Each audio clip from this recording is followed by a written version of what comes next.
kita bakal bahas tentang gula.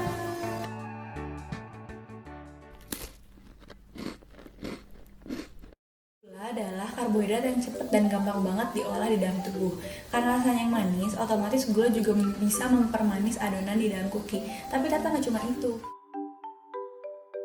Jadi ada fungsi lain dari gula. Yang pertama, dia bisa expanding. Expanding ini terjadi kalau gula di dalam oven, terus dari itu gulanya meleleh, dan dia membentuk ratusan gelembung udara yang otomatis membuat cookie jadi raisin up dan expanding. Gula juga bisa memperkaya rasa, warna, dan aroma. Nah, di dalam proses pemanggangan tadi, gula bakal mengalami reaksi Maillard dan karamelisasi. Dua reaksi ini yang menyebabkan adanya rasa yang lebih kaya, warna yang lebih dalam, dan aroma yang lebih kompleks dalam cookie.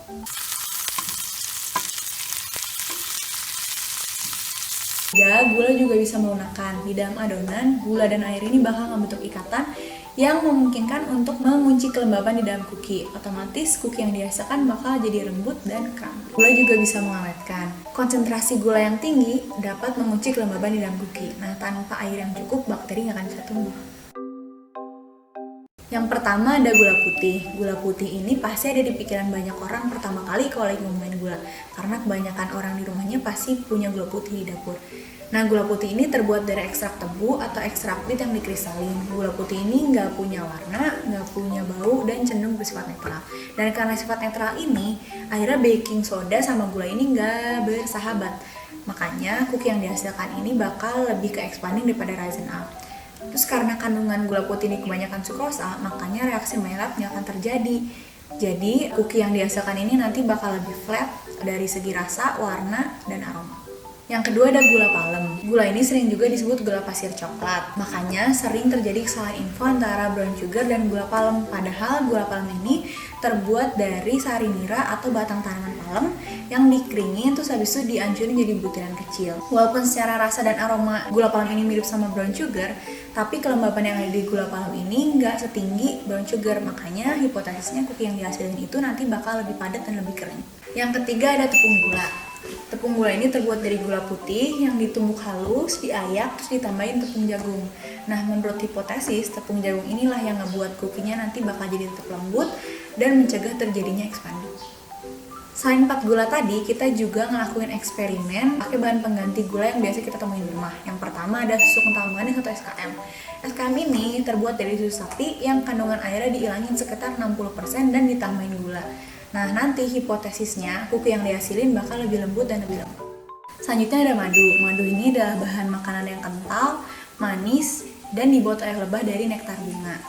Jadi hipotesisnya nanti cookie yang dihasilin bakal lebih manis, lebih kenyal, dan lebih lembut karena kandungan air yang tinggi. Dan menariknya, madu ini bisa jadi pengganti molase yang ada di dalam brown sugar. Di resep terakhir, kita pakai kombinasi gula putih dan dark brown sugar. Dark brown sugar adalah gula putih tapi dikasih tambahan molase sekitar 6,5%. Nah, molase ini banyak kandungan asam asetatnya, otomatis dark brown sugar sifatnya jadi asam. Karena molase ini juga, dark brown sugar itu menimbulkan rasa, warna, dan aroma yang lebih kompleks. Karena pada proses pemanggangan, terjadi reaksi Maillard dan karamelisasi. Hasil yang didapat bener kayak teori awal sih, nggak raisin up tapi malah ngelebar. Rasanya juga manis doang, boring walaupun tetap ada rasa butternya. Yang berarti proses raisin up sama reaksi Maillard nggak bekerja di sini. Teksturnya juga tetap chewy, tapi tetap aja bagian pinggir agak terlalu kering sampai mengkerut-kerut. Crackling di permukaan atas cookie juga nggak terbentuk. Bisa dilihat kalau perbedaan expanding di gula putih sama gula tepung tuh beda banget. Expanding di sini terjadi karena brown butter, bukan karena gulanya. Terus tepung jagung di dalam gula tepung ini sebenarnya nahan expanding, tapi malah bikin cookie lebih kaku, nggak chewy sama sekali, bahkan malah bikin airy pocket yang jatuhnya nih cookie malah jadi kayak opak. Kayak opak gitu nggak sih kameramen? Iya. Walaupun ini menimbulkan banyak kebingungan, tapi ternyata dari hasil emang nggak sengaco itu.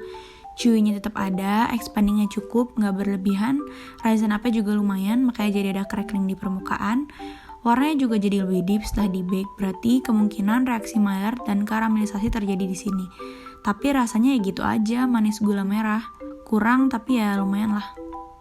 Sekedar callback, kalau di resep yang ada di Cookie Cheat Sheet part 1 itu pakainya gula putih sama dark brown sugar ya. Yang ini dark brown sugar doang.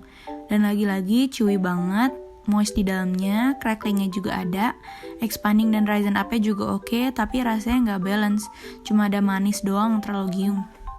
Ini bisa dilihat nggak terjadi expanding sama sekali. Ini lebih kayak bolu daripada cookie. Bahkan rasa butternya pun ketutup sama terigu, dan yang jelas ini bikin aus. Ini lumayan kenyal, seperti hipotesis. Rasa dari madunya setelah di-bake jadi ada pahit-pahitnya gitu. Rasa butternya juga masih ada, tapi tetap aja ini bukan cookie karena terlalu banyak kadar airnya. Rise up juga nggak terjadi walaupun expandingnya ada sedikit banget. But still, it's a cake, not a cookie. Terlalu manis.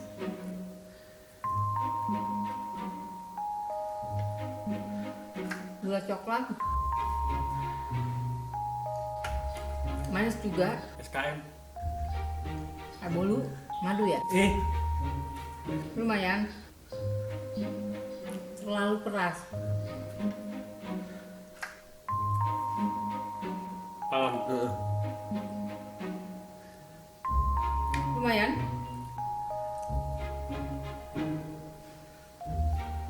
Enak banget. Yang lainnya biasa aja. Sip, udah no debat pokoknya favorit semua orang tuh tetap kombinasi dua gula ini.